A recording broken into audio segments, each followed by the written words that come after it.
That way they started. We are not there yet before. But before that, can I see the way the fire way they spread? No, but the way the people really say, the fire there is too much. That's why it's why they worship. What things were you selling at this market? There's false tops and shoes and jacket and anything about the false one. So. Okay, so this is one trader who has been into phones and other clothes like jeans, t-shirt and all those things. And they are the youth into this kind of work. And he's saying that as at the time he heard the information that there was a fire outbreak, as at the time he got here, his store has been completely razed down. And so he got nothing to hold on to it. There are other stores Godfred, before you go on, Godfred, before you go on, could you find out if apart from the security officers who are mandated to be at the market to watch or to keep watch, there are some other traders who are allowed to stay or pass the night in the market? Could you please find that out for us? Exactly. Even when the incident happened, there were people.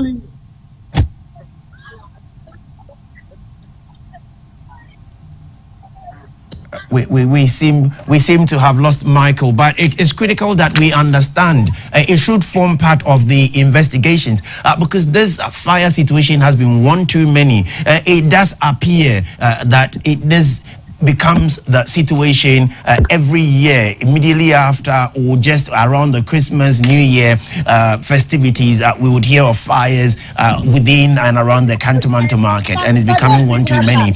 One other devastating issue is the lack of hydrants to support the firefighting activity. It really isn't one that encourages. I think something must be done. Anyway, let's take a quick break from here, and when we come back, we'll continue with the stories. Stay with us.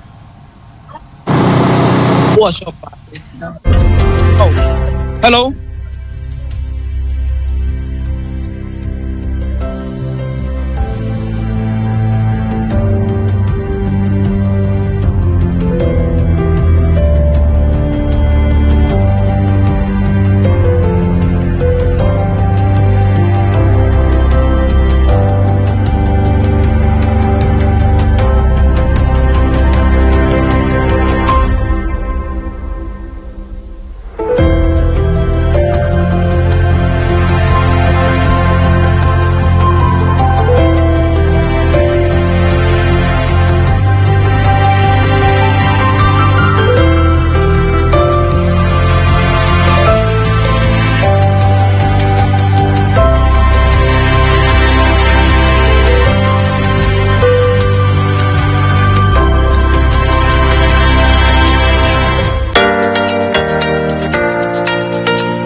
Thank you very much for staying with us. You're still watching GBC News.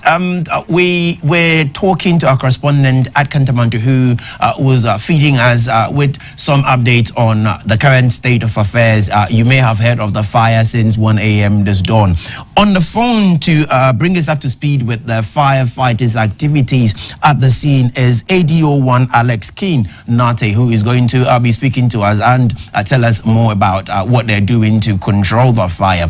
Good afternoon and thank you very much. Oh, sorry, good morning and thank you very much for joining us, sir.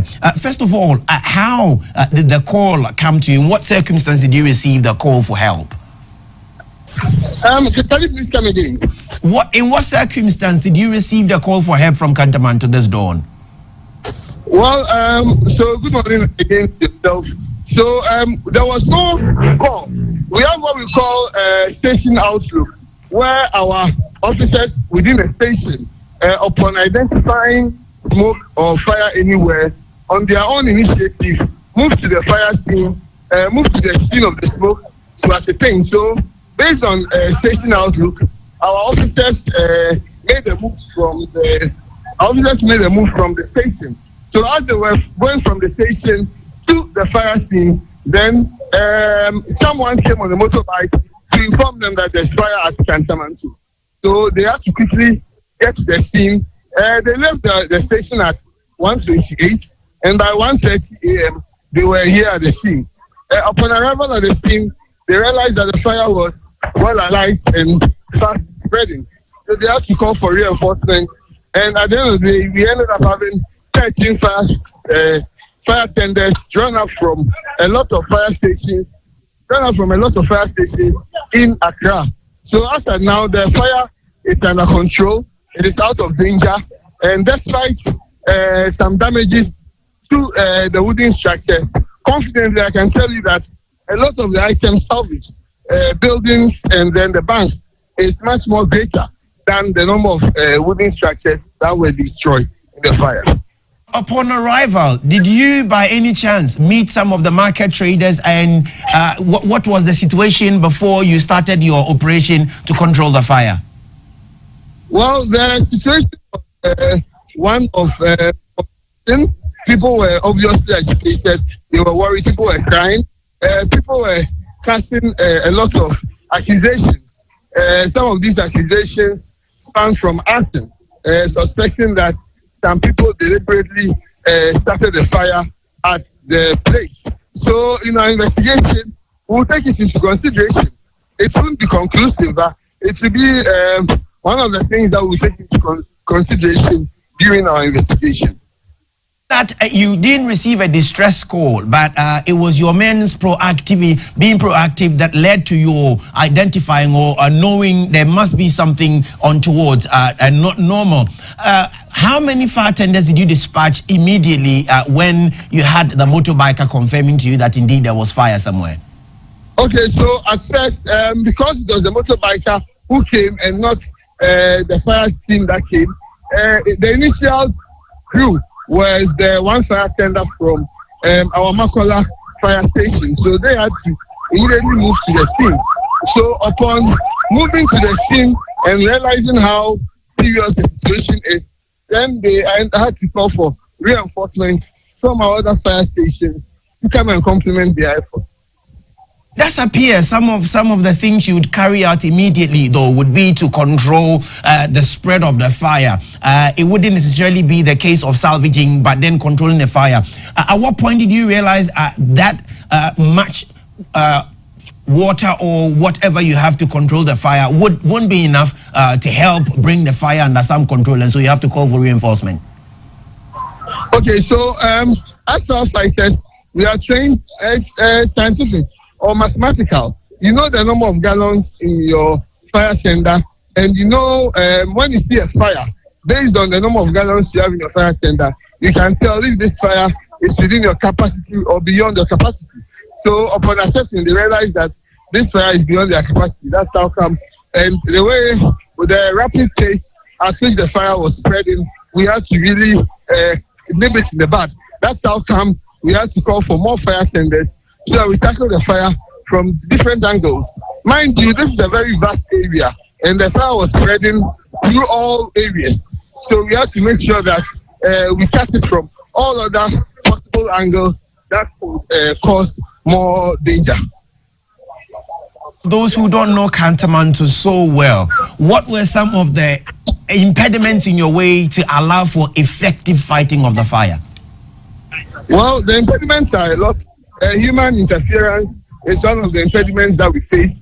A lot of people are impeding our movements. Also, the fact that there were no fire hydrants close by to help us replenish was also a very big challenge for us.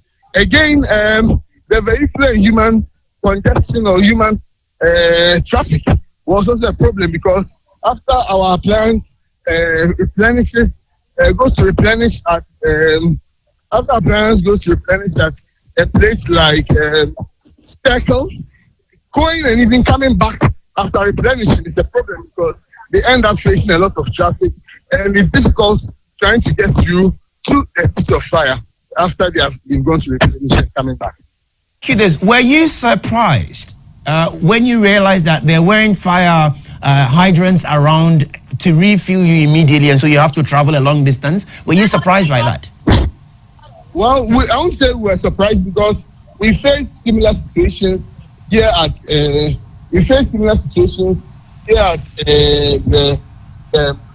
this area before, and so we were not surprised.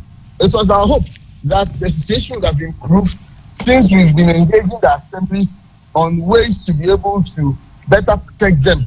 So it was our hope that maybe the fire hydrants would have probably been improved, but unfortunately it got fixed. So we have to now find ways to be able to fight the fire. We're hearing some of your men are injured. It's only fair that we find out how they're faring currently. There was only one fighter who was injured. Okay. He had a dislocated shoulder, and so that is what we are working on right now. Is giving medical care. We've been able to prevent any casualty, any civilian casualty. So, fortunately, it's only the firefighter who is injured that is responding to treatment. Now, it would be perhaps a bit too early to want to find out from you if you have any idea what may have started the fire. Given what you have faced in the past, and also returning in a matter of a year and a few months to deal with the same situation, perhaps even larger, what will be your advice then to market owners or market builders who will build markets and ask people to operate without fire hydrants? Well, they need to realize that they shouldn't think, as the people would say, they shouldn't think they are doing us as fire service. They are doing themselves, because when the fire comes, we rely heavily on the fire hydrants to be able to serve them well. Hence, if they don't regard the fire hydrants, and we have to travel far distance to replenish and come and fight their own fire, and it means that they are spelling them for themselves. They should demand better from the assemblies. Right. And that also should help us, because most of the time when the assemblies are giving permits go to create their shop, sometimes they don't take the time to try and inspect where the people are situating themselves. And so sometimes, because the people feel they have the documents that support them, or that gives them the power to create their shop anywhere, they end up sometimes dismantling these fire tenders with discard, and so it becomes a very big problem for us when people disregard these directives. So it's a hope that moving forward, the assemblies will help us by helping us to protect our fire hydrants, and also helping to implement recommendations. Also, we advise markets to try and have fire posts within this market. Once you have fire posts in this market, we're able to bring fire officers who will be on standby at these various markets, so that they're able to help to do risk assessments, carry out regular inspections, to be able to foresee where there's a fire risk and be able to help tackle the fire before it spreads or becomes a big fire. It's not the first time you're attending to such a matter within and around the Greater Accra region. Are you able to, at this point, perhaps suggest what may possibly have caused this fire, given your experience with past fire outbreaks? Well, a lot of factors could account for it. It could be illegal connection, which we find a lot of illegal connections in a lot of markets. It could also be, apart from illegal connection, it could be indiscriminate burning. Sometimes these market women, instead of getting these garbage collectors to collect their garbage, might resort to burning this garbage. And with these burnings, if not done in the right way, can end up starting a fire. Also, cooking in the markets is one thing we found against. We've been talking about people against people cooking in market, and today it was a classic example. Because as we were fighting the fire, gas explosions kept going off, putting the lives of our officers at risk. So indiscriminate cooking in the markets is one of the things that we've been strongly advising against. So it could be anything from even indiscriminate disposal of garage bags. You realize that from what we gathered when we got here, some people were attributing to the fact that in the evenings after the market women have closed, some people convert these areas to drinking bars and brothels. And you know how drinking bars are, they go with cigarettes. So when people smoke these cigarettes, indiscriminately, they might decide to just dispose it off anyhow. And disposing it off anyhow can probably go and fall on a rubber or a material that can catch fire and cause havoc. So all these things could be possible. And obviously, we can't rule out arson. Arson where someone will deliberately start the fire for reasons best known to him or her. Maybe a couple more questions and I'll let you go. You have mentioned earlier your engagement with the assembly as far as these markets are concerned. What was or what has been your agreement as insofar as the possibility of a fire outbreak is with the market owners and perhaps enforcement? Do you have a certain enforcement power to demand that a market be shut down if there are no fire hydrants to assist in such circumstances? Well, we have enforcement power, but it's limited. It's limited, and so it becomes a challenge. The unfortunate thing is that we don't really have so much prosecutorial powers. So some of these actions, people are always able to find ways around them, which end up becoming a challenge for us. So moving forward, we are hoping that much more power should be vested in the Ghana National Fire Service to insist and find right things to be done to be able to protect the good people of Ghana. Right, finally, you were there a year or so more ago to control a similar situation, and you have returned this year too to carry out just about the same act. Apart from market store owners who have lost their wares and therefore lost their capital, if you like, your men also go through a certain stress, even post-traumatic stress disorders. Not only that, you also have suffered an injury to one of your officers. When all of this is over, will you take a position to ensure that the market will not be fully opened? If not, the market will not be fully open so that until proper firefighting allowances are created in the market, in that fire hydrant is properly situated and functional, you will not, if possible, go to court to ensure that the market is not open. Is that something you will consider?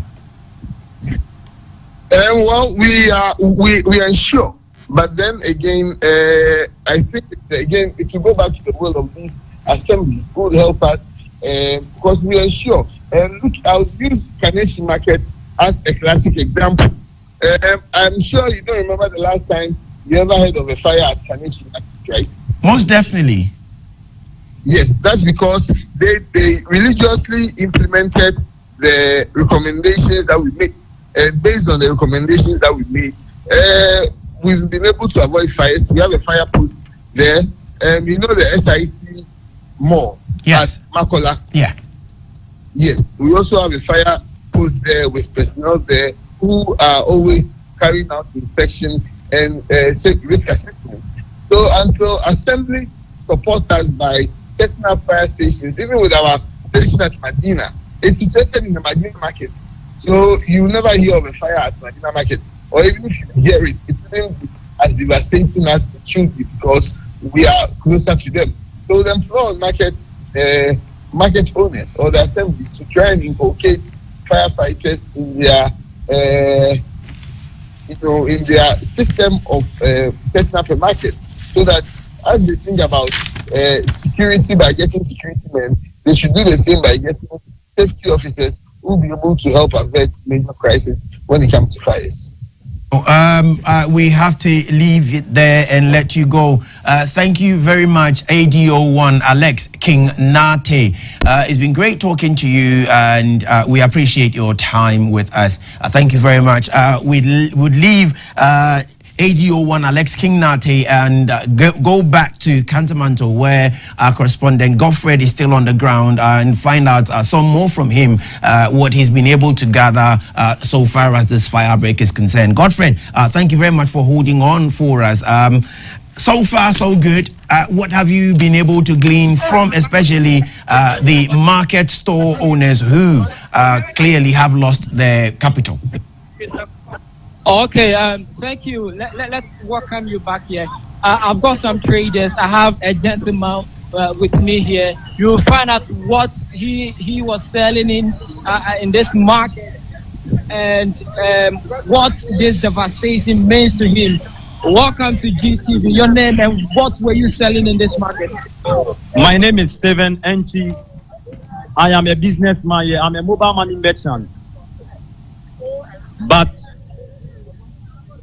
what has happened, though I'm feeling pain, I'm in pain, but I believe that all things also work together for good. But what I want to say here is that what has happened, a lot of million Ghana cedis is lost. And this one can even lead somebody to madness. Did you have money in your shop when you were living here? Actually, I don't keep money inside my shop. Okay. But I keep valuable things there. There are a lot of valuable things there. My machine. I used to preach sometimes. I used to speak the word of God to the people. But I have kept my machine inside. I have a mini container also inside. And I have some valuable things inside. Everything is there. I was thinking, when I come, I will see something. But my eyes have not seen anything. What kind of store were you operating in? Is it a wooden structure or a container? A wooden structure. Okay. Now, tell me, what time did you hear of this incident and what time did you get here? I woke up around 4 and I saw it on somebody's status. And the person was saying like, Kantamanto, shoe. But in my mind, I was thinking it's not my place because Kanta is a big place. I thought the other side. But I called somebody and she told me, okay, oh, my place also is part of the place that I've been. So I have to rush and come. And surprisingly, everything about my place is bent. Those close to me and those behind me, everything is bent. And I witnessed a man, I think on the 31st, Tuesday. He came to withdraw money from me. They used to send the money to bank.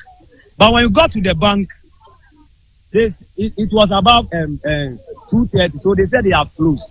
So the guy decided that he's coming back to keep the money here. And it's about millions of Ghana cedis. Millions of Ghana cedis. So what I want to urge the government of the day, His Excellency President Nana Akufo-Addo can do something about this matter. And the president-elect, both of them can do something about that. We don't want the wooden structure anymore. We want an ultramodern market. And we don't want anybody to be left behind. We don't want only the rich to experience. This place, we have the poor here. We have those who have money. We have categories. We don't want only the poor to be left behind. We want everybody to be included. I know the president-elect has come for all Ghanaians. So I'm pleading with him. Nobody should be left behind. Very well. But I know there are security men in here who secure this market.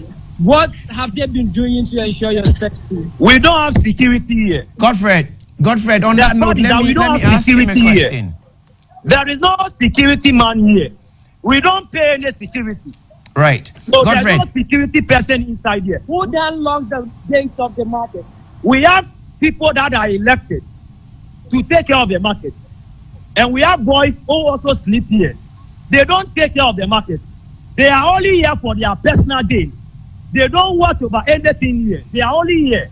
When they see something is wrong somewhere, that is where they react. So there's no security person who look here. Yes, Godfred. Okay, so that is a mobile money vendor. Right, Godfred, stay with him. Godfred, stay with him. I want to find out something from him, Godfred. If he's with you, Godfred, could you find out from him, given that he operates a wooden structure, was he not concerned that Kantamanto being such a vulnerable market to fire because it's happened in the past? Did he, or what kind of fire preventive measure as an individual did he put in place to ensure that in case he happened to be around and there's a fire, at least that would serve as a first point of fighting the fire? Thank you very much. We have fire extinguishers here. The government has provided fire extinguishers, but this one is beyond the fire extinguisher.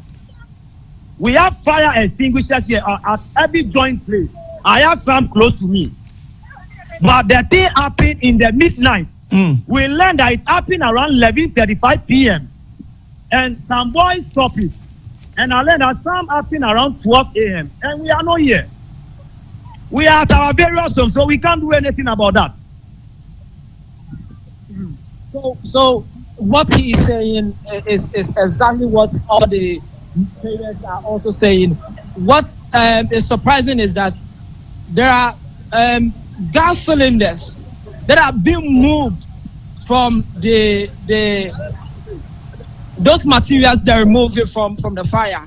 So it tells you that people have been cooking or using gas in these wooden structures in the market.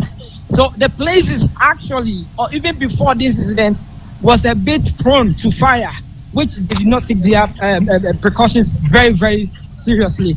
I have other traders here, another trader that I found here. Let's try and find out what he has lost to the fire. Then I will tell Hannah at this place. What's you now? Me jeans na etono. Enu aye ba market on the first in ba market. By now, machine midnight no, and it's a jato kanta. Nti no, yes, sorry, how much buy? Be one more no, you buy no, ne jani dem gidi. Untimi nya hwehwe. Janet dare no, untimi nya hwehwe. Nti no, dem be 2 ye. Bibi ase drebe, bibi ase anya hwe. When you say jeans for ya na more stores in the stores send an for. Oh, me fa say na wo, me fa say you 50 or 50 stores ni na. Yeah, ni na ase. Bill no. Ba ko kwa 335 fele, bi say 4,000. Nti check it. Wako 50. Ni nyina say. Yeah, cost you jani dey, dey cost ye. But according to source no, ja no to ha say. These some seconds na ta aduru ha. These some seconds na say aduru ha. By yenim dey cost ye. Yeah. So far no then mo be ya first situation. Oh, so far na dey on say empenfo say nyanka ni mo dey think na afa na yeah, interested. Yeah, be okay. So ha nti after this no. Yes, actually, that's it. All right. So that is another trader that I just spoke to. They are jeans sellers, and he's saying that they had about 50 stores loaded with jeans, and they've all been, raised down by the fire. there was not even a single jeans they got to themselves. There are other traders who were initially showing me their stores. They were standing on the foundation of the stores and telling me this is where I used to sell. But there's nothing they can pinpoint to it that this is one of the products that I used to sell, because everything has been grazed down. If you come to the markets here, there is a washroom in here. I can count about 10 lined up. The roofing is off. Everything in there have been burnt to ashes. So it is not going to be in use anymore, because if you look at the tiled washroom that the fire has even brought down, it means that the fire was very, very fearful, and it has actually raised everything down. So at the moment, we are seeing only ashes all over the place. Right.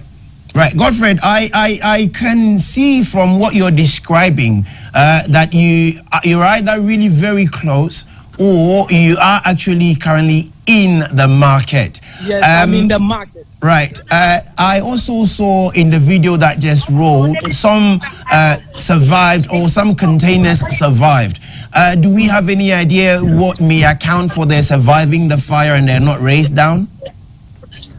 Well, because it's a container, not compared to the wooden structures, you will know that it will have some resistance against the fire, but it is not in a good state to be used.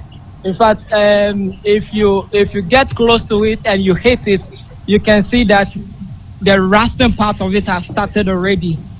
So they are melting down unless they take them back to, whoever that can refix them for you to be usable. But then, if not, they can't use them anymore. So virtually, whether the wooden structures or the containers are all destroyed, because in that state, the traders cannot use it. Even if you use your hands to touch it, you are being able to force it to carve in. How much more when somebody uses any metallic object or wood to hit it? So it will not be advisable for any trader to use the containers here in their current state. I can see about 5 women lined up. Their facial expressions stamps out the whole situation. Let's also find out with this woman what she was selling here and the kind of operations that she was rendering in this market. Mommy, you are welcome to GTV. Jen and I will turn na situation is to say return to the contents, pusher. I'm a friend to the contents. If I can't go inside, you travel inside 5 days. So much in now, Mrs. Sadia 12 days. So much in now, so much in now, my. Say when you are some point no way bubble. You say you maybe a hippie as you send it demo airship. No more name say the say bet you yenimo. Say holiday in na you fear yamba. Inti ahumatini ya prayer say yes site horse. Me so never some nimo into way pray die buy no nya some kitwa o ma say any many la la la la la la and maleda e da ke asi any many na my won he ha we ni customer sika sen na oni o ma na ase na betumi no dey me na ya break no bia ni there. Okay, Godfred, I am 200 million betumi edu because nyama ma park no say be ni ba ko 20 million, not times 5. My brother 12. Where do you say? And yes, I'm 12. Mr. Menka, Wabena. Necessary. Aban measure my, measure my sister. I'm a person who just has any fear. Into no more yes, I know. It doesn't almost said that. Almost said that no more fear. I'm almost from where. Almost the fear. All right.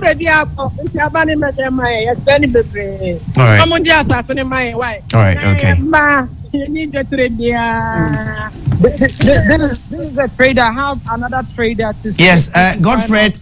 Yes. If you can hear me, keep on interacting with the market persons and find out some more. But we're going to have to take a break here. And when we come back, We'll return to you for some more. Stay with us. You're watching GBC News. My name is Darrell Allen Tego. You're just watching some unfolding stories at the Kantamanto market, where the market has been gutted by fire, we're told, from this dawn, and varying times have been put forward. Keep watching GBC News. Spin around quickly. When I come back, we'll continue with that. Individuals and business operators continue to find their way out to smuggle in some products into the country. This is Agona Yakrum, and behind me is a bridge, of course, on the river Accra, which is one of the major rivers within this area. We'll be in the Savannah region, we'll go to the northeast region, and we will be telling you a lot more about the people's expectation ahead of election 2024. Get to know more about Bono and Ahafo regions. Residents of Kambali and Dobile can now heave a sigh of relief following the construction of these culverts, even during the raining season. Reporting for Real Time, Salah Abdul Wahab. Wow. It is also anticipated that within the next 10 years, Okwasi and its enclave will become self-sustaining, self-reliant economically, socially, with or without gold mining activities. These children are looking up to God, they are looking up to central government, they are looking up to you and I to have a convenient learning environment for them to be able to rise up to be responsible citizens in this country. Real Time, your eyes to the regions. Showing on your screens from Monday to Thursday at 11 a.m. and on Fridays at 1 p.m.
very much for staying with us. You're watching GBC News. We mentioned earlier and interacted with our correspondents on the ground at the Kantamanto market, where there's currently a raging fire devastating some market stalls. We're going back to Kantamanto, this time not to continue with Godfred, but to get some more updates from Nana HR, who is standing by to bring us some more updates.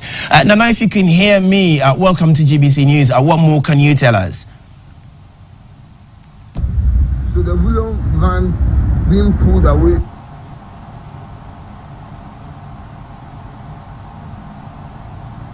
Nana, can you hear me? If you can hear me, what more can you tell us?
You're hot.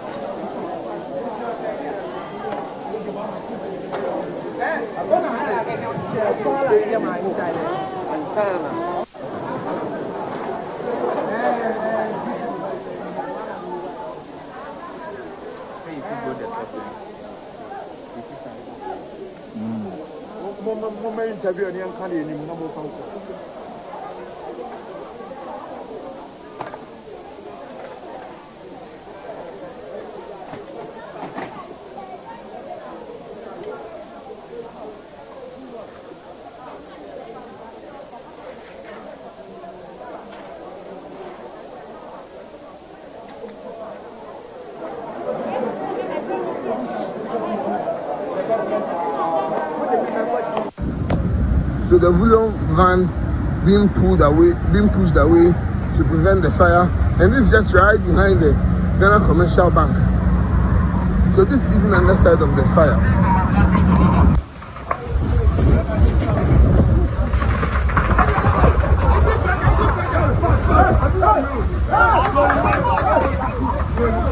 So the fire has gone from back to west. As can be seen, initial videos, you see this front wasn't affected. Now these front shots have all been laid down by the fire, and we are making sure that the building, the adjoining building over there, does not get affected by the fire.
Thank you very much for staying. You're watching GBC News.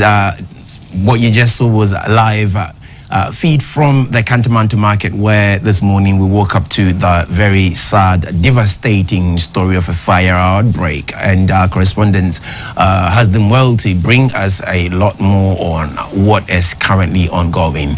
I will take a break from here, and when I come back, as you expect, today all eyes will be on the 8th Parliament as the outgoing finance minister readies to present a mini or the first quarter budget for 2025. Stay with us.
individuals and business operators continue to find their way out to smuggle in some products into the country. This is Agona Yakum, and behind me is a bridge, of course, on the river Accra, which is one of the major rivers within this area. So we'll be in the Savannah region, we'll go to the northeast region, and we will be telling you a lot more about the people's expectation ahead of election 2024. Get to know more about Bono and Ahafo regions. Residents of Kambali and Dobile can now heave a sigh of relief following the construction of this culvert, even during the raining season. Reporting for Real Time, Salah Abdul Wahab. Wow. It is also anticipated that within the next 10 years, Okwasi and its enclave will become self-sustaining, self-reliant, economically, socially, with or without gold mining activities. These children are looking up to God, they are looking up to central government, they are looking up to you and I to have a convenient learning environment for them to be able to rise up to be responsible citizens in this country. Real time, your eyes to the regions. Showing on your screens from Monday to Thursday at 11 a.m. and on Fridays at 1 p.m.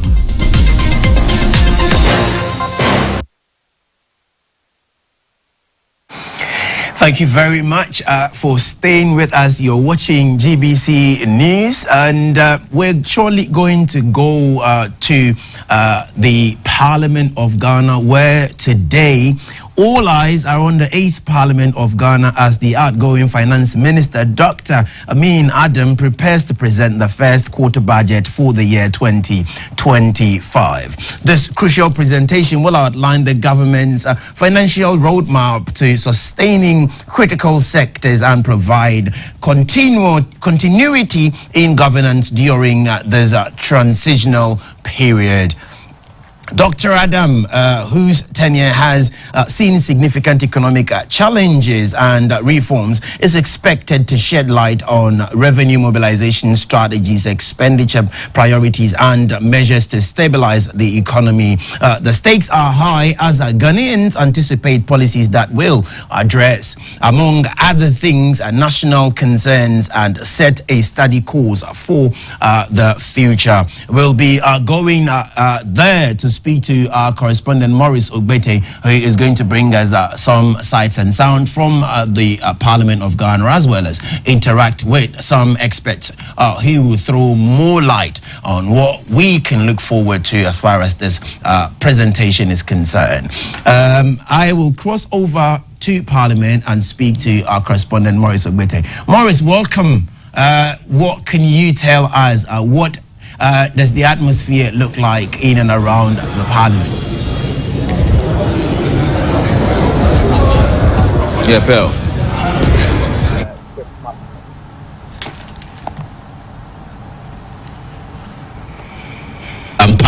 Parliament just resumed from the Christmas break. Today, two key items will be discussed, plus some other business for the day. Parliament would be hearing from the Finance Minister, Dr. Amin Adam. He'll be presenting the expenditure in advance of appropriation, which is a 3-month budget, which is supposed to be starting from January to March. He was supposed to do this somewhere in November. That is not been able to happen. Finally, we get the Finance Minister, Dr. Amin Adam, to present the mini budget that will allow the incoming government to spend. He will be telling us the revenue projections and the expenditure projections for the next 3 months. As you may be aware already, in every election year, to allow for continuity and free flow of things, the sitting government presents a mini budget that is supposed to cover for the first 3 months of the first year of the new government. The last time this happened was in 2020 when Ken Ofori-Atta presented the mini budget. He was seeking to spend some 27 billion Ghana cedis. So today also on the floor of Parliament, we are likely to have that debate about tax exemptions for some companies under the 1D, 1F initiative. That's also coming up for discussion. But before we go into the facts and the figures, I quickly want to bring on board our parliamentary correspondent. He's been here, understand what the events are, especially as this particular parliament will be dissolving on the eve of 7th of January. Let's understand what the lineup is like and why, for example, we're seeing Parliament very much empty. We've been here since somewhere around 9 a.m. We've seen them coming in their numbers. We've seen the Finance Minister himself, Dr. Amin Adam, which is an indication that finally he's going to present that mini budget. But let me talk to Augustus Akwe. Augustus, so we've been expecting a Finance Minister. On 3 occasions, he failed to appear, or he failed to present the budget. Exactly what has been the conversation behind why the finance minister is been unable to do this particular duty. Now, if viewers will recall, even before the elections, this act was supposed to be done. I think according to the Public Financial Management Act, it has to be done by end of November. Yes, and at that time, the majority leader says the finance minister was ready to present. But remember that was also the time there was the tussle of power, if I should say, in Parliament, and so the House wasn't ready to receive the finance minister. In this instance, after the budget, there have been occasions that Parliament has sat, and after the elections, there have been occasions Parliament has sat, and he was tabled to present, but then the transition team too has been working. So there were some notes that had to be tightened when it comes to the budget. I remember the last time we were here, Speaker did indicate that he knows the finance minister is scheduled to come, but in the national interest, there are some issues that he has to be ironed out. So, thankfully today we are very, very much optimistic that the finance minister will present the mini budget, as some will put it here. So I mentioned the mini budget and also the tax exemption. Are there any other key items that are likely to come up? There is the EPA Act, EPA Amendment Bill, that is at its twilight. It's left with a third reading. There were some few issues that had to be ironed out. If those issues are ironed out, most likely the EPA Amendment 2 would be passed. It's something that is really dear to the heart of the Speaker, Alban Bakben, because of the issue of climate change and some amendment that they have made in order to boost the Environmental Protection Agency's handling of environmental issues when it comes to climate change. And so I'm pretty much sure that could also be passed today. It's not much of a debate at this time, but we have due to the exigencies of the time, there's, apart from those, they can't introduce new bills and all that because they don't have the time to deal with them. So I guess, but typical of the House, on days that a budget is presented, or on the day we have the State of the Nation address, as we might have tomorrow, and we will actually have tomorrow, the House doesn't do much. And so after the presentation of that, a few comments from the leadership, and then the House will adjourn. So that's what we are looking at today. All right. So tomorrow, the President does the State of the Nation address. After that particular event in Parliament, what next? There's going to be the dissolution? No. So tomorrow, today, the military central band and the Navy had a dress rehearsal for tomorrow to receive the president. There is going to be the State of the Nation address. So it will be the ultimate one for the president to do, the last before he exits power. When it happens like that, that will be on tomorrow. We are yet to receive the business statement for this period that this meeting that the House is going to sit. So we don't know for sure whether they might even come on Saturday, but because they have some issues they would have to iron out. So if they are pressed for time, then most likely Saturday today might sit, but we've not had indication of that. But Monday, which is the 6th of January, we are going to have the last sitting for this 8th Parliament. So that will be the last sitting for the Parliament. Normally on such a day, what we would say is the House would transact its business. They might go for a few suspensions, and then they will come. Then they will do the closing ceremony, as in at the end of every meeting, the Speaker allows the leaders to do closing remarks, and then the Speaker also gives his closing remarks. So that's where we are expecting that the Speaker would probably close this Parliament, and then the House rises senior day, as in until further notice. But then in the evening, so they'll come in the morning at 10 a.m. Most likely around by 5 p.m. the last issues would have been transacted, the closing ceremonies are done. And then in the evening, by 8 p.m., you will see guests trooping in. By 9 p.m., new members of the 9th Parliament have assembled. And so that is how seamless the transition is. The issue of dissolution, whether there is a ceremony or not, by the stroke of midnight on Monday, the new members come in. The 8th Parliament ceases to exist. So even if you are a member of the 8th Parliament, when you come here, you won't be recognized because your Parliament is over. So the new members will now elect a new speaker. Yes. So it is for the new members to elect a new speaker, and I'm sure as at now, a short while ago, I even saw the MP elect for Ayos West Walk on John Dumelo around. He can't be allowed into the chamber itself. If he should come, he's an elected member, all right, but he has not been sworn in. So if he should come, or any new elected member comes, they would have to sit at the public gallery where we are standing now. What's going to happen is when they come, the clerk to Parliament, and Parliament now has a new clerk who is in the person of Ebenezer Jetro. He used to be the clerk at table, one of the deputies. So he will be the one presiding over the new assembly of MPs when they come on Monday night. And then he would call on the MPs to suggest a name for the speaker, and then there's a vote on it. So you are in Parliament, you are on the ground.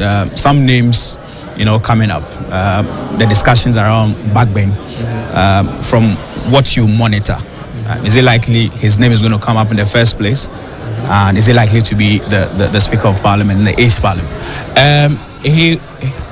When he comes in as the next speaker, it won't be surprising.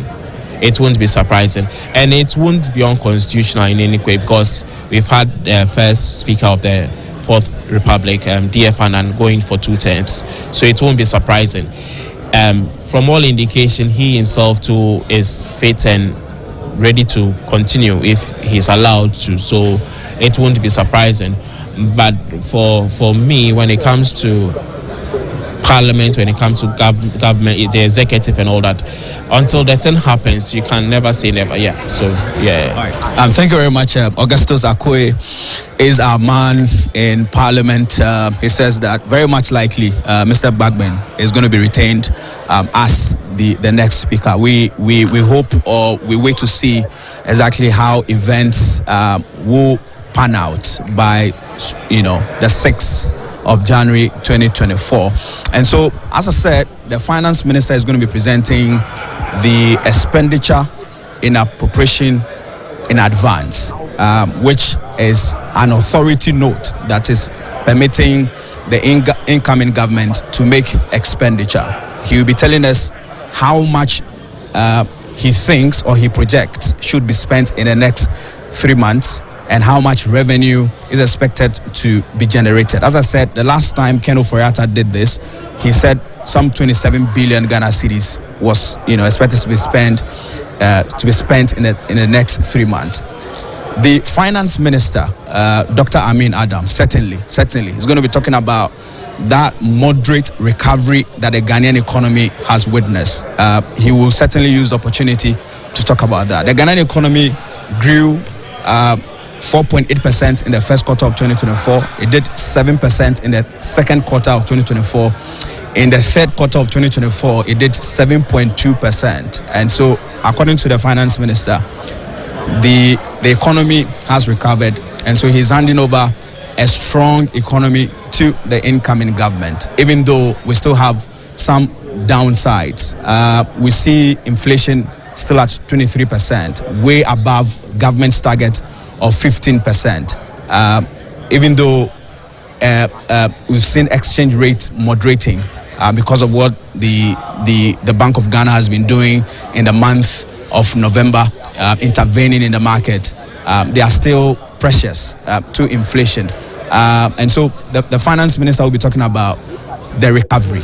But there are also those who say that this particular recovery has not really reflected in the pocket of Ghanaians. If you look at the growth and what drove it in the third quarter, it was the industry sector. And when we talk about the industry sector, it was the quarrying and mining sector that led the growth in the industry sector. Those two sectors do not really provide the jobs. The manufacturing sector, was the third in terms of the drivers of growth in the industry sector. And so analysts are saying that, even though we've seen an improvement in GDP growth, it is not time to say that we have a strong economy.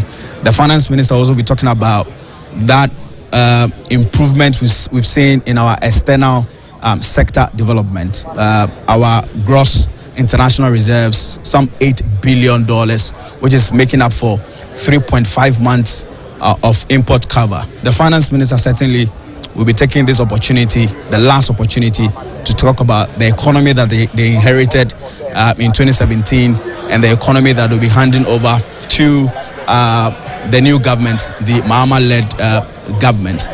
Don't also forget. Doing in the next 3 months. His Excellency John Dramani Mahama has given indication that there's going to be a review of the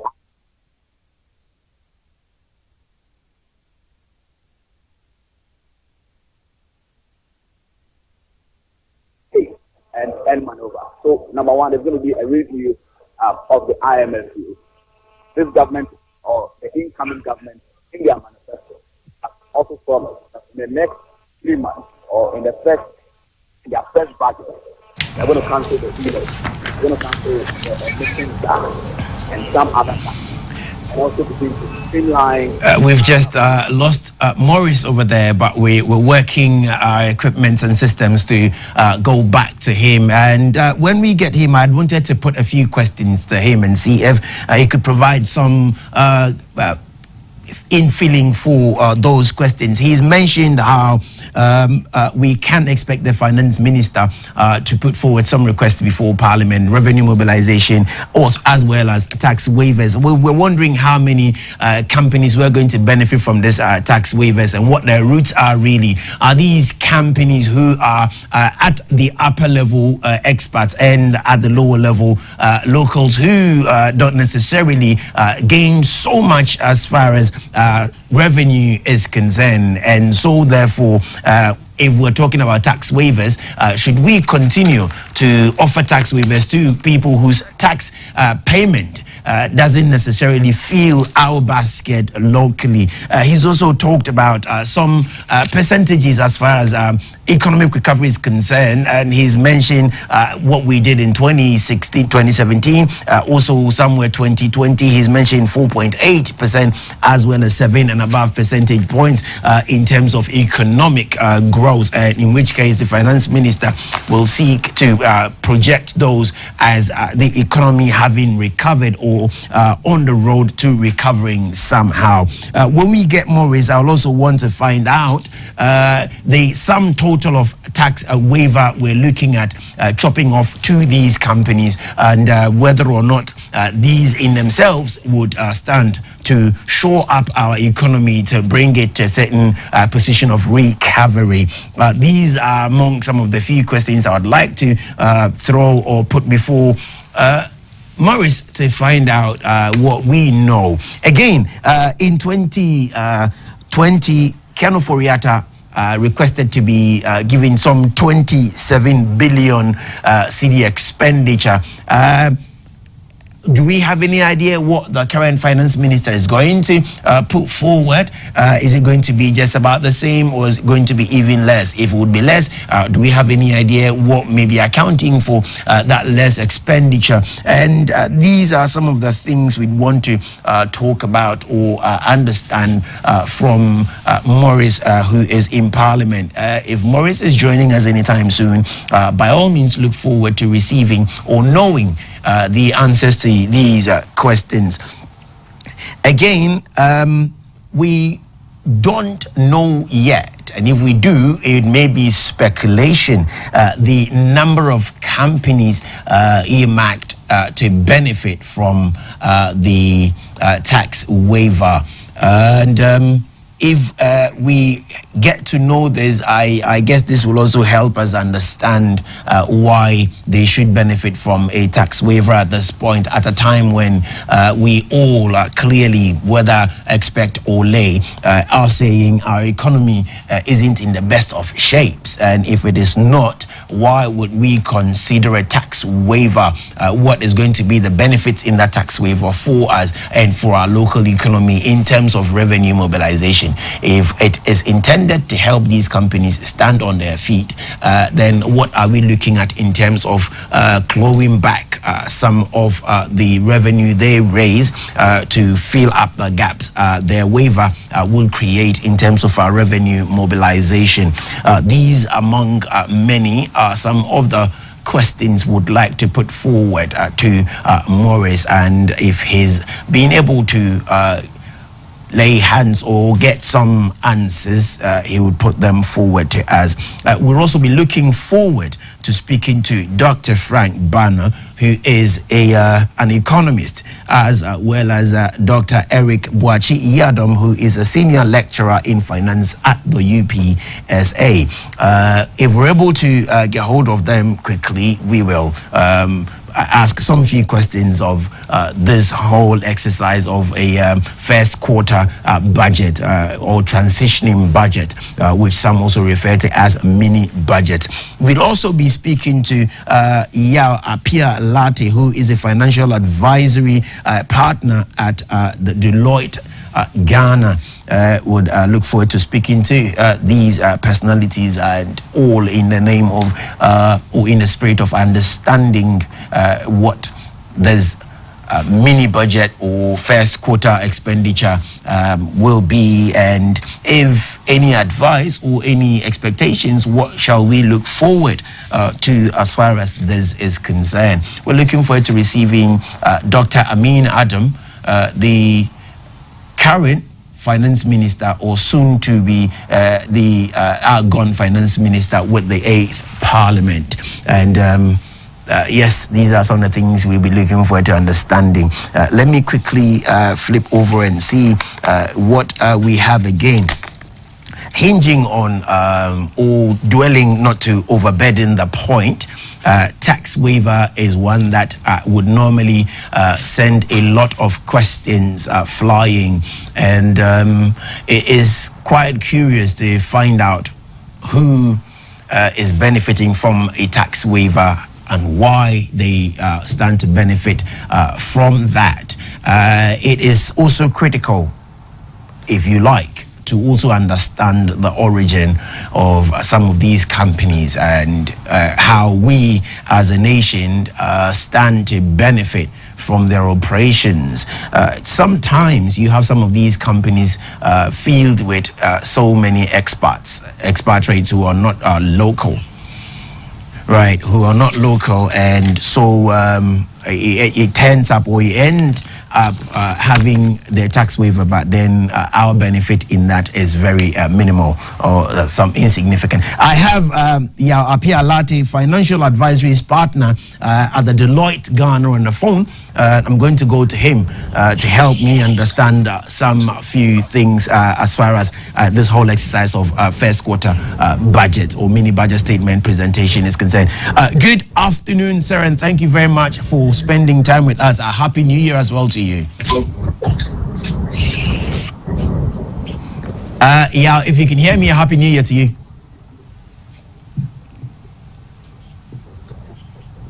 Hello.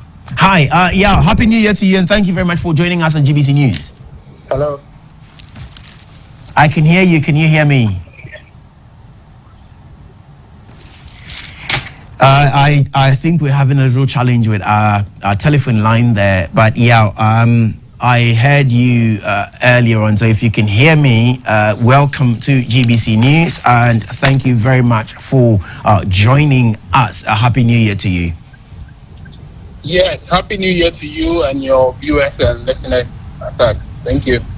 Thank you very much. First of all, how would you help us understand what we're expecting to take place in Parliament? Okay, so thank you. So what we call the expenditure in advance of appropriation, it's usually prepared when a government for a particular period is ending and a new government is taking over. So it may not necessarily be a government of another party. We experienced this, or we had this in 2020. So in November 2020, a similar budget was presented. to Parliament. It's usually a budget that's presented to cover the first 3 months of the year, when the new government that takes over is putting their policies and programs together. And so, same thing and a similar thing, because we are expecting a new government to take over, the first 3 months of the year, usually a budget for that period is presented. It's sometimes presented somewhere in November, but given that there was election and the government was preparing for election campaign, they did not present it. So what we are expecting now is that for the first 3 months of the year, so January, February, March, there's a budget that's going to be presented to cover that year, and it covers mainly government expenditure and then expenses, or government expenditure and then income for the first 3 months of the year. Right. What we know is that in 2020, when the then Finance Minister, Ken Ofori-Atta, presented a similar expenditure before Parliament, he sought to spend a certain 27 billion Ghanaian cedis. Can we look forward to a similar request or even higher? Yeah, so I recall at the time, we needed to spend that amount of money. If you recall, we were also recovering from COVID, and so some of the expenditure was also geared towards the COVID recovery program. And so, if you recall that, there was a lot of expenditure allocation for COVID recovery program and activities. As we speak now, I think for us, we are still under a fund program, IMF Extended Credit Facility, which requires us to keep to certain benchmark or indicators. Right. So yes, there will be some significant expenditure, but it will still fall within the IMF conditionality. So we do not expect an overspend for the first 3 months. It will still be something that goes in line with some of the conditions that have been set by us under the fund program that we are in. Right. Taking from that then, there's also the idea or the understanding of a certain request, among other things, to grant a certain tax waivers. Why will that be necessary at this time, and who may qualify for this? What will be their qualifying criteria? Yeah, so I think the tax waiver system has always been there. Okay. And it is usually for strategic investors or strategic sectors. So historically, certain sectors such as oil and gas, also agriculture, and then companies who operate outside the capital cities. So those who have factories or manufacturing plants outside Accra, they usually get these exemptions. And then companies who are operating in certain sectors that we think will boost economic growth will support what we call our import substitution agenda.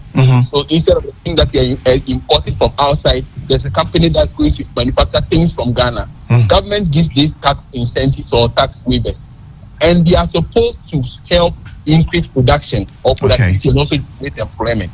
So it is not a blanket application. They are for companies that qualify, and to the extent that you fall within those strategic sectors, like I said, certain sectors in the oil and gas, sub-sectors in the agriculture space, and then the industrial sector and sub-sector in the industrial sector, you get those tax waivers. But as you know, the question that has been raised, that a company or a country that's under a fund program that needs revenue, we should not be granting too much tax waivers, especially when it is not connected with potential income or generation or income generation in the future. So these tax waivers should not just be granted. We should know that when you are granting these waivers, you send an application and you make a justification. And the justification is on the basis that when that tax waiver is granted, you increase production, you increase the number of people you are employing, and in future you'll be paying more taxes.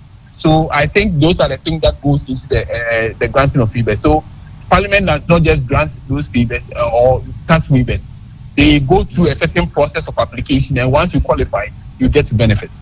Right. We're also hearing that some of these companies who stand to benefit from this tax waiver happen to be 1D, 1F companies. If these are indeed what they are, 1D, 1F, are they not supposed to be fundamentally local and for that matter will already be companies known to us? And if they are, why will we grant them tax waivers if they're already in the system?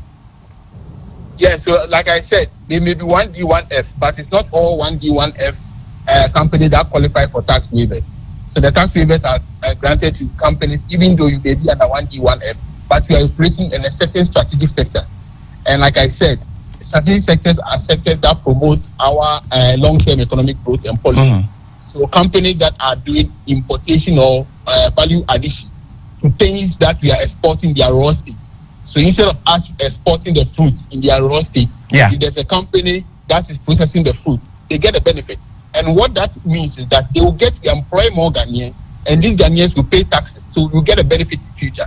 They are only deferring those benefits to the future where they are able to generate more employment for us. So it is not all companies under 1D, 1F that are going to be benefiting from this. Like I said, there's a process that you go through to qualify to get a tax waiver. And that process requires some rigorous assessment of how much value you are adding to the economy, how much income you'll be generating in the future, how much employment you are generating in the future.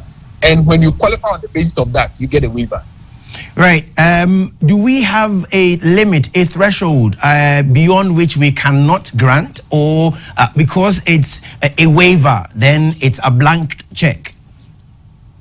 Yes, so I think there's a tax policy department at the Ministry of Finance that goes through all of this. Okay. And so it's not just a blank check, it's also looking at what the cost-benefit analysis is. So you do a cost-benefit analysis. If you put these taxes on these companies and they are unable to employ people, they are unable to increase production, how much revenue do you lose? Because you can get the tax today, but you will lose the revenue in future, because the companies will not be able to increase production. So that cost benefit analysis is done. And so it is on case by case basis. So there's not a threshold that we have 1 billion Ghana cedis tax waiver for all companies. And so you cannot go beyond that 1 billion. No, it's on case by case basis. Some companies, their threshold may be higher, others may be low, but then it depends on the impact that these companies are making from wherever they're operating. Wonderful. Yeah, let's look at expected or intended benefit of a tax waiver and take a sector such as the oil and gas industry. Very often, people at top level management within that sector are not even local persons whose salaries or wages are taxed directly from here. These are expatriates who are sent from other countries to supervise or work in the industry. Who stands to benefit if such industries or companies within that sector are giving these tax waivers? Doesn't it affect us the more than it benefits us? Yeah, so that's a very good question. And I think there's a study that Deloitte conducted recently.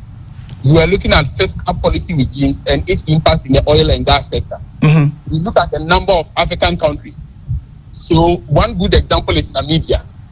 So Namibia and Egypt, for instance, their fiscal regimes in terms of the tax rates in the oil and gas sector is relatively lower than countries like Nigeria and Ghana. You will see that over time, because of their lower tax regime, what we call fiscal regime in those sectors, there has been a lot of investment in exploration. You would have heard that Ghana exploration activities has gone down in the last few years. Yeah. That may be a function of a number of things, the policy framework and also the fiscal regime. If you go to Norway, their effective tax rate is about 25%. And Norway has one of the highest investments in oil exploration and oil activities. If you go to Guyana, the same thing is happening. A lot of companies are leaving Ghana to Guyana because of the fiscal regime. So if you are looking at the oil and gas sector, it is not a blanket application to oil companies operating the oil and gas sector, like let's say oil marketing companies. No. It is applied to strategic sectors. Example, exploration. Companies that come to exploration, you can do an exploration for 5 years and never find an oil. You would have spent billions of dollars doing the exploration and then you go back empty. So an incentive for these companies, for them to do exploration, is that we give them tax incentives or tax waivers so that they can come and do the exploration. Exploration is a risky business that is capital intensive. There are only few or even none in Ghana that can do the exploration in billions of dollars. And so these tax waivers are not just granted for the sectors. They are granted to specific operators in certain sectors. Example is the exploration sector. Right. Thank you very much. We've just seen a shot in Parliament of whom one I can, or I'll try to say, would look like the finance minister. If indeed he is, we would cross over to Parliament very shortly. But let me come to you. We have just looked at the, periphery of the oil and gas sector relative to tax waivers. Now, you also mentioned in your submission how some sectors such as agriculture also stand to benefit. Now, in the agricultural sector, the size of agribusiness in Ghana is one that is not hugely known. What do we stand to gain if we should give an agribusiness a tax waiver, and how will that trickle down to workers in the agri-industry? Yes, so I think that's a very good one. So usually there are three sectors of our economy. One, so just to help everyone. So we have the industrial sector, we have the agricultural sector, and then the services sector. In the last few years, you will notice that the agri sector and the industrial sector have not grown as much as the services sector. Mm-hmm. What it means is that we have a sector that requires a lot of skill, that is growing faster than the sector that does not require a lot of skill. So industry sector does not a lot of skill, manforce work. Agriculture sector does not require a lot of skilled manpower to work there. So we have to see the agri sector and the industry sector grow as fast as the services sector. Otherwise, you are going to put a lot of people out of employment, in the sense that the services sector, just as you are operating, you need a certain level of skill to operate in the hotel industry, to operate in, let's say, service as a consultant, etc. But if you are doing you are a farmer, you do not need a certain level of education to start farming. So what it means is that when we apply incentives to the agri sector, we are boosting production in a sector that does not require a lot of skill. And we are generating a lot of employment for people, directly and indirectly, for more people, as opposed to growing the services sector or maybe even the industrial sector. Yeah. So the agri sector is very, very important. And in addition to that, the agri sector, that's what we call value addition, or agri processing sector. They do a value addition. Instead of exporting our fruits in their raw state, some of them get rotten by the time they get to their destination. Companies that are operating or adding value, processing the fruits, processing our produce, giving cereals, get these benefits. And when they get these benefits, they generate employment, and they also add value. And by adding value to our raw materials, you also get more money. And so the agri sector is good in the sense that it's a sector that employs a lot of people directly and indirectly, and also support us with our value addition and our import substitution agenda. A lot of the things that we import, even like you would have heard, tomatoes and others from Burkina Faso, among others. If you give incentives to the producers in this sector, we will be able to compete with Burkina Faso, Mali, among others, in the production of tomatoes, etc. So I think it's something that we should strategically look at. Agri sector we should support, provide not just incentives and waivers, but even ensure that we have the right policies to support production. Now, let's also remain with the agri sector, and given what you've just told me, I get the impression that tax waiver will be targeted more at not necessarily the small-scale farmer. In any case, sometimes they don't even come forward with their operation. But agri-processing companies may be some of the target companies. The number of agri-processing companies in the country at the moment is not widely known.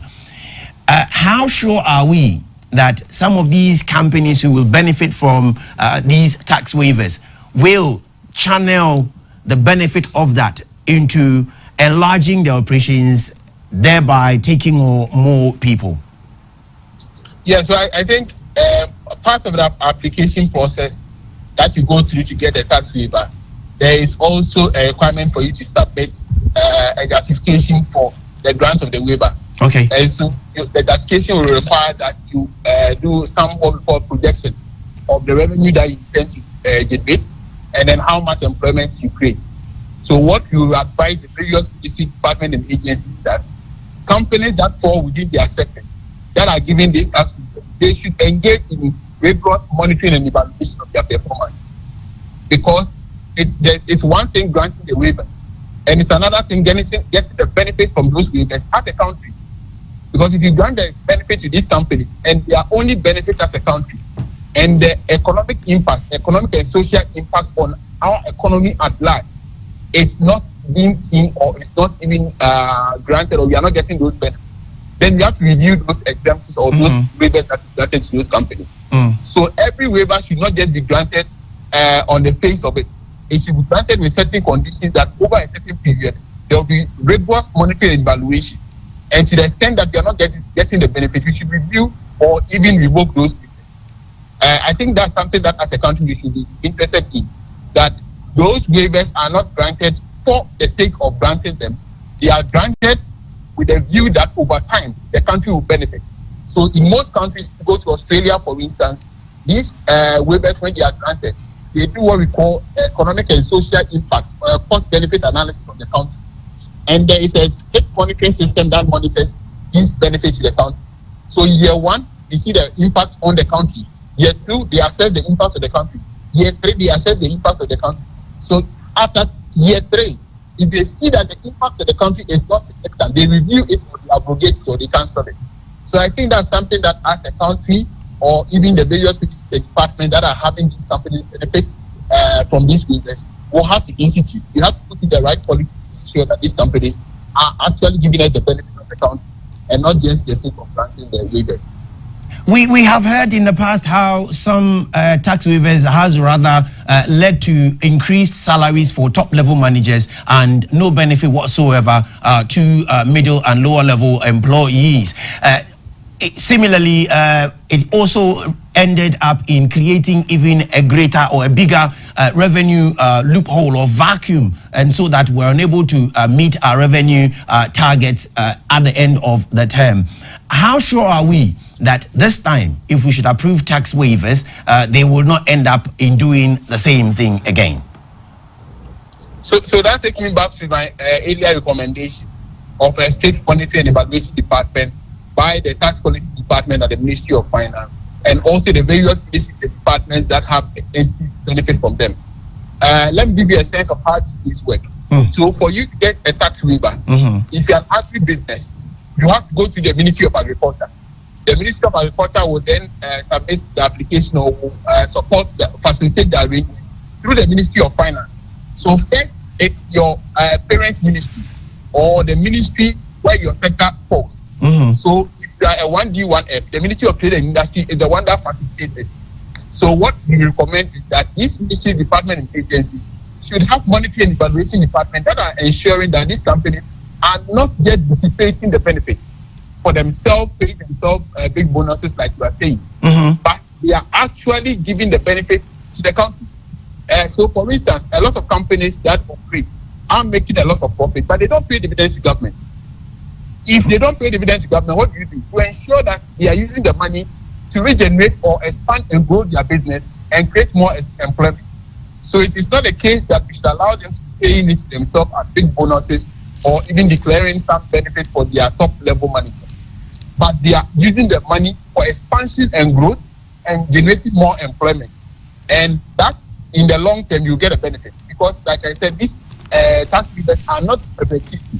Some tax waivers have got what we call a sunset clause. So the tax waiver is only granted for, let's say, 5 years. After 5 years, the company will be in a position to pay more taxes and even higher taxes than if we tax them today. If we are going through a rigorous monitoring and evaluation process, by the time in the sunset or by the time the waiver period is over, you will see that the company is paying more taxes to government. They would have generated more employment. If they are employing 10,000 people today, by 5 years' time, they would have employed, let's say, 500,000 people. Those 500,000 people are paying employment taxes. And as a country, we'll be benefiting. So we should have strict monitoring and evaluation department in the various ministries and departments that these companies fall under, and also at the level of the finance ministry, where they are monitoring these companies and the taxes or their contributions to the economy. Do we have, or can you help us with some examples where tax waiver as intended to show up or create a certain revenue increase. Can you share with us some examples of a successful stimulation of our economy on the back of tax waivers? Excellent. So, like I said, we did a study of the oil and gas sector, and we presented it at the Oil and Gas Forum in Takoradi somewhere in November. We did a study of about 5 or 6 countries. So, there's Angola, there's Equatorial Guinea, there was Nigeria, there was Egypt, Ghana, and Namibia. You realize that Egypt and Namibia have got lower tax policy regimes. Their taxes in the oil and gas sector are relatively lower than Ghana, Nigeria. Ghana, Nigeria is between 35 to 65%. Tax operators in the various oil and gas sector pay as high as 5%. Various taxes put them together. Whereas in Namibia and Egypt, it's around 35% and sometimes even lower. And I also give an example about Norway. You will see that in the last 3 years, there have been significant investments in Namibia, there have been significant investments in Egypt, but lower or even no investments in the other countries that I mentioned in West Africa, like Nigeria, Ghana, and then sometimes even Angola. Why is that the case? There is a strong correlation between your tax regime and the level of investment in the sectors that these guys operate in. So if the tax rate in the agriculture sector is low, it goes as low as, let's say, 8%. You see a lot of investments in the agri sector. A lot of investors will move away from, let's say, Nigeria, Burkina Faso, and come to Ghana, where they are probably paying at 30% rate, and come to Ghana to enjoy the 8% rate. So we have seen some correlation between your tax regime or your fiscal regime and the level of investment in the sector. And so we should not just provide these policy initiatives. We should know that these policy initiatives in the long term have benefits for the country. So we should not just be interested in creating taxes today, but also making sure that we are strategically putting policies that allow investment in certain sectors where Ghanaians do not have the technical capacity or the capital. An example I gave is the oil and gas sector. The exploration sector involves billions of Ghana cedis. How many Ghanaian companies have the money to invest in the sector with billions of Ghana cedis? Right. Looking at Ghana's economy and the current state in which we find ourselves, how likely or could these waivers inadvertently contribute to a more bigger budget deficit? So I think, like I said, the application process also goes into takes account of the benefits that these companies give us. So it is not a tax waiver as if they don't pay taxes at all. I mean, sorry to catch you here, but as often is the case with our environment, you find that a lot of these don't go down to the nitty-gritty of tax of policy rollout. As often would be the case, it goes to friends, cronies. And if we find ourselves in such an environment, the rigorous enforcement of a policy directive sometimes is waived off. And people are giving, a smooth and a free ride into it. How sure are we that it won't be this similar situation? And for that matter, what we expect would rather sink us even more. So I think, and I like the question you asked, it comes to a recommendation that you've made, that our tax incentive or tax waiver regime or tax, let's say, the taxes that we give should be done within a certain policy framework. It's a policy framework that's defined. And it's defined in a sense that if you don't fall in that category, you cannot benefit. And so we have developed a long-term framework on our tax waiver and tax incentives that we are giving to companies. So that long-term policy framework helps. If you go to Rwanda, for instance, they have these benefits. And the benefits are not just blanket application. You can have a Ghanaian company that's operating in Rwanda that's benefiting from this. And it is not because the Ghanaian company operating in Rwanda knows somebody in the Rwandan government. No. It is because it's a framework that has been created that you have to be in, let's say, agriculture sector, you have to be in the industrial sector, you have to be generating employment for about 200,000 people, etc. You have these criteria set out. So you are not giving it to your friend who is operating or who only employs 50 people. you have to employ 200,000 people in order to benefit. So all the companies that are getting those benefits, they are at least employing 200,000 people. If that's the policy framework that they have created, we know that it is defined from the onset. So all those who are sent to Parliament for approval, it even becomes easier for approval to be granted. Right. So it's a framework that has been defined, approved by Parliament, approved by the various agencies. And so whoever gets the benefit, you know that the person has checked all the boxes and the person qualifies to get the exemption. So if in the absence of a long-term policy framework, the problems that you highlighted will continue to get present. We seem to be under a certain impression that our economy is still recovering from the hammers of COVID. We also haven't forgotten that Russia and Ukraine is still an ongoing phenomenon. Now, you have 1 minute remaining. Do we really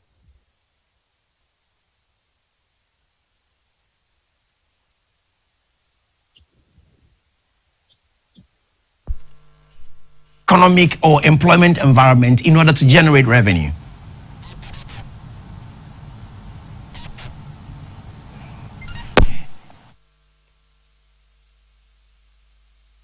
Go back to him and get him to respond to this question. It's really very important that we found a very creative ways of raising revenues and do away with all these tax waivers, which end up, whether we like it or not, they end up going into the hands of friends and family, as is often the case in Ghana. Anyway, let me take a break here. When I come back, we'll continue with the look at the mini budget or first quarter budget statement by the Finance Minister, Dr. Amin Adam.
Thank you very much for staying. We're grateful you're still watching GBC News, and we're still looking at the mini budget as it's started to be delivered or presented to Parliament by the Finance Minister, Honorable or Dr. Amin Adam. We're going to our correspondent in Parliament, Maurice Ogbete, who had an interaction with the MP for Banda, Honorable Ibrahim Ahmed, who also threw some more light on what is happening currently in Parliament. Let's cross over to take that interaction.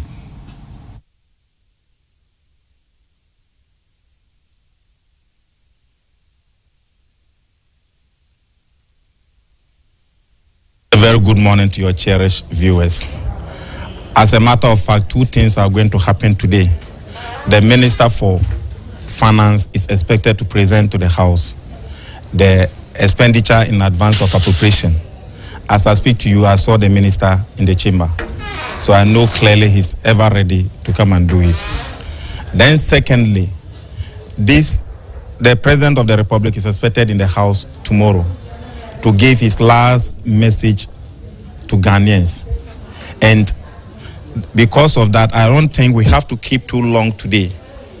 Beside that, there has to be some kind of committee meetings for the House to engage and be able to know how prepared are we. There are other essential issues that we have to discuss. So these are basically the two things that we are going to do today. So the finance minister was supposed to do this in November. Given the fact that he's doing it in January, does it have any effect? Clearly, if anybody tells you that it has no effect, I don't think that man will be doing a great service to this country. The Ghanaian workers have been kept in suspense for a number of weeks. You know, the expenditure in advance of appropriation is an authorization given to the Minister for Finance to be able to ditch his hand into the consolidated fund to take money and pay the salaries of Ghanaians for January, February, March, before the incoming president will be expected to present his own budget for the 9 months remaining. So failure to present the expenditure in advance of appropriation on time caused some kind of anxiety because Ghanaian workers were not aware as to whether their January salary was going to be paid. It took the minority leader, Honorable Dr. Kiselatu Forsen, to give the assurance that even if the Minister for Finance fails to present the vote on our account, the Vice President, immediately after swearing in on the 7th, will be expected to present that budget in account. But my worry is, this is a budget that was prepared by the Finance Minister, that was given to the Speaker of Parliament, a copy given to the majority leader, Honorable Afenyo Markins. And you remember that the day he was presenting, he was briefing the media, he himself was brandishing a copy of the budget. But that was not the purpose of it. The purpose of that document that he was holding was for it to be presented on the floor. But there are some essential aspects or information that budget will contain. What is that essential information? What was the level, the stage of the economy that was handed over to the President Nana Akufo-Addo 8 years ago? And what is the level or the stage of the economy, the status of the economy that he's leaving behind? So this is a legacy budget and it's a legacy state of the nation. Two major things should happen today and tomorrow. So even though there's a negative effect, some kind of anxiety was created, Ghanaians were kept in suspense, but by and large, it's going to happen today. And the major one will happen tomorrow. And Ghanaians will come into contact with the real economic figures. What was the status of the inflation that was given to Nana Akufo-Addo in 2016? And what is the situation, inflationary situation now? What were the economic buffers? How much was in the Ghana Infrastructure Fund? How much was in the Heritage Fund? How much was in the Ghana Import-Export Bank? How much was in the national? So these are the economic figures that are going to be presented to Ghanaians for us to know where we are. The Finance Minister will also be talking about a recovery. We've seen GDP growth 7.2% in the third quarter. We've seen the CD gain some momentum on the market. Our external position is improving. Yeah, he may talk about that, but he will talk about unemployment as well. You know, Ghanaians don't own the Ghanaian economy, and that is why most of the times they keep on giving, we have so and so percentage of economic growth. If whether there's a low growth or high growth in the hands of foreigners, what is the impact of that to Ghanaians? So clearly, how much are the economic buffers that are left? How much is the debt to GDP ratio that is left? How much is the unemployment figure that is left? How secured are we in terms of food security that is left? How prepared are we to be able to make sure that we are able to feed Ghanaians for the rest of the 9 months or 8 months? They are going to give us only 3 months budget. And these are the things that they are going to do. But major decisions may not be taken with the expenditure in advance of appropriation. This will be left for the incoming government to present his own budget latest by 31st March 2025. So these are the things that are going to happen. Thank you very much. Thank you, man. Good brother, for having me.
the Finance Minister, Honorable Dr. Amin Adam, is expected to present the first quarter expenditure spent by the incoming administration.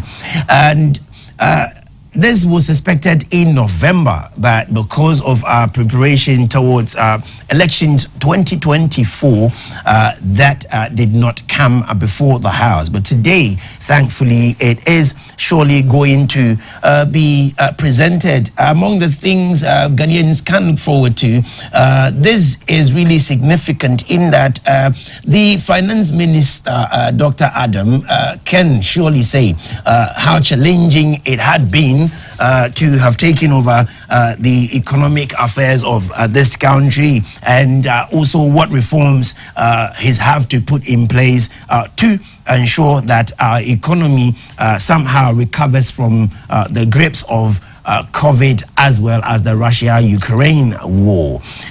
We can also look forward to some revenue mobilization strategies to assure some good economic recovery or economic shocks. Whatever the expenditure will be, we can look forward to this statement also assuring a certain economic priorities, and tax waiver has been discussed not too long ago with Yao Latte, who is an advisor at the Deloitte Ghana. He's also thrown or shed so much light on that. He's a financial advisory partner at the Deloitte Ghana, Yao Apia Latte, who took us through a certain great understanding of what to look forward to. The stakes are high, really, at this point, as Ghanaians anticipate policies that will address pressing national economic concerns and also set a steady course for the future. We know that post-COVID activities hasn't been that favorable. No matter how you look at it, however your understanding of the city's performance on the market is or has been, it is no surprise to say that our economy is still struggling to find its feet. But yeah, economic watchers, depending on which school of thought you belong to, would tell you the glass is half full or the glass is half empty. Wherever and whichever divide you find yourself, whether an optimist or a pessimist, reality is that our economy isn't in the best of places to make us all dance or sing to the bank. In that regard, we look forward to receiving the Finance Minister, who we expect to tell us something reassuring, and again make some pronouncements that would give the Ghanaian some hope that the days of our doom and gloom are almost, if not completely, over. And to quote from the immediate past Finance Minister, Ken Ofori-Atta, who informed Parliament at the reading of one of the budgets that our economy has turned the corner. We probably may be in the straight now, since our economy has turned the corner, and Dr. Amin Adam will more than likely mention that we're not in the corner anymore. We have turned and we're on the straight now, so it's a matter of finish hard and push. And so yes, in the period there was the need for a DDEP in order to keep our economy in one piece. And so on the back of the DDEP, we're still looking at how we're servicing our external debts and how we're going to take a full control over our economy. Honorable Ibrahim Ahmed, not too long ago in that interview with Maurice Ogbete, mentioned that the Ghanaian economy is not in the hands of Ghanaians. Perhaps about time we work towards ensuring that our economy is in our own hands. Indeed, our destiny should be in our own hands, and so should our economy also be. But if it will depend on the kind of policies we looked at or the kind of policies we enact in order to ensure that we take full control of our economy. As a practice, tax waiver especially, Yao mentioned the policy, public policy aspect of it, and so in his commentary or in his response, he highlighted the impact of a tax waiver on public policy and what specific focus should be to ensure that that part of our economic system will not be detrimental to us. He also acknowledged the economic challenges Ghana face, or in which Ghana finds itself, and how the benefit or not of a tax waiver can be realized. One of the things I sought to bring in, which we didn't fully get to deal with, is abuse of tax waiver systems as well as corruption. And on the face of it, you find that I ask questions about how this is awarded, whether cronies or friends and family benefiting from it isn't in itself a certain corrupt act. That also came through. Where I lost him was the alternative as well as reform. So what would be the alternative to the tax waiver? Can't we find very ingenious ways of very creative ways of raising revenue rather than offering tax waivers, which normally sometimes don't even go to benefit us most? And then I would have wrapped with the post waiver. What happens if a company is unable to meet the targets as set or as defined by the tax waiver system? Maybe if we get one of the experts on, we will look at that. What happens if a company is unable to meet the targets of a tax waiver as awarded? Stay with me. I'll take a break here, and when I come back, we will interrogate these matters even further. Keep watching GBC News.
State of the Nation address, showing live at 10 a.m.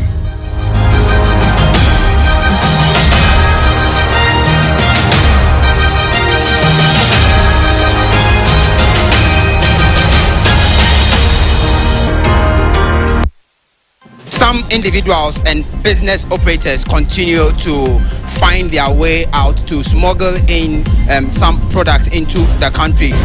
This is Agona Yakrum, and behind me is a bridge, of course, on the river Accra, which is one of the major rivers within this area. We'll be in the Savannah region, we'll go to the northeast region, and we will be telling you a lot more about the people's expectation ahead of election 2024. Get to know more about Bono and Ahafo regions. Residents of Kambali and Dobile can now heave a sigh of relief following the construction of this culvert, even during the raining season. Reporting for Real Time, Salah Abdul Wahab. Wow.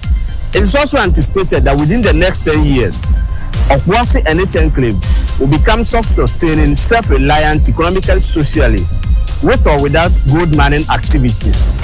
These children are looking up to God, they are looking up to central government, they are looking up to you and I to have a convenient learning environment for them to be able to rise up to be responsible citizens in this country.